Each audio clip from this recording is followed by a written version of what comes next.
В связи с тем, что Якутск активно участвует в федеральной программе формирования комфортной городской среды, и в каждом благоустроенном дворе по программе появляются комфортные детские спортивные площадки и зоны отдыха, Айсен Николаев во время своего традиционного объезда посетил выставочную площадку местного предпринимателя Андрея Высоких, который занимается изготовлением архитектурных элементов для детских и спортивных площадок и дворов.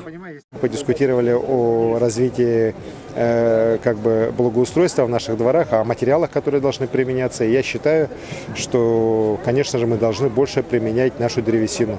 Вот. Это на самом деле мировой тренд, так? И одно дело, когда страны, где даже дерева мало, они их откуда-то привозят за тысячи километров и используют, а уж нам сам Бог это велел, к сожалению, у нас с точностью да наоборот. Так, мы везем там дешевые пластиковые какие-то элементы благоустройства за тысячи километров, платим за это большие деньги, так, а наш местный продукт, например, та же наша лиственница, так, которая может очень долгие годы стоять при правильной обработке и содержании, используем очень мало. Поэтому я думаю, что в этом части мы должны более активно двигаться. В прошлом году у нас уже определенные шаги в этом направлении были.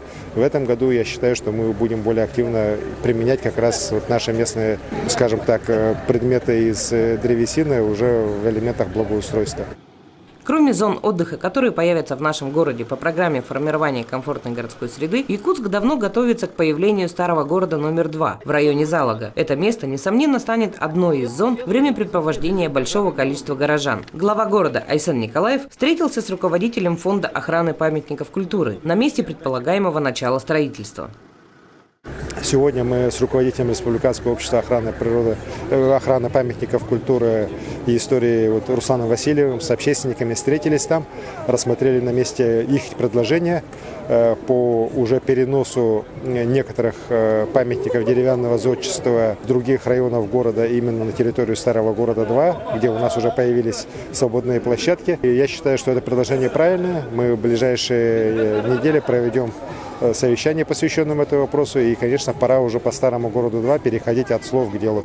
Глава посетил стройплощадку школы номер 25, где произошел инцидент с обрушением одной из конструкций. Мэр проинспектировал текущее состояние объекта и ход работ по устранению неполадок. В случае, когда кран задел опалубку и часть плиты обрушилась. Так? Вот. Ну, это не скажу, что, конечно, частое явление, так, но это явление, которое бывает на стройках. Ничего там чрезвычайного такого нету. Сейчас уже причины эти все устранены, работы продолжаются. И сегодня строители еще раз нас заверили, что этот случай никаким образом не повлияет на введение в 25-й школы в установленные сроки. Жильцы дома по улице Ильминская обратились к главе с просьбой о подключении их дома к централизированной системе канализации. Этот вопрос тоже будет рассмотрен, мы поручение дадим, так как там уже у нас возникают очень хорошие комплексы из 2 детских садов. Сам дом этот был по линии Республиканского фонда капремонта тоже отремонтирован недавно, так, то, конечно же, вопросы подключения к централизованным сетям они ставят обоснованно. Также мы ознакомили с санитарным состоянием Сайсарского округа, есть много замечаний, в том числе по несанкционированным свалкам, по откачке заниженных мест, по грейдированию улиц. Соответствующие поручения нашим службам даны. После осмотра территорий глава дал соответствующие поручения ответственным службам. Глава города лично проконтролирует их исполнение в ближайшее время.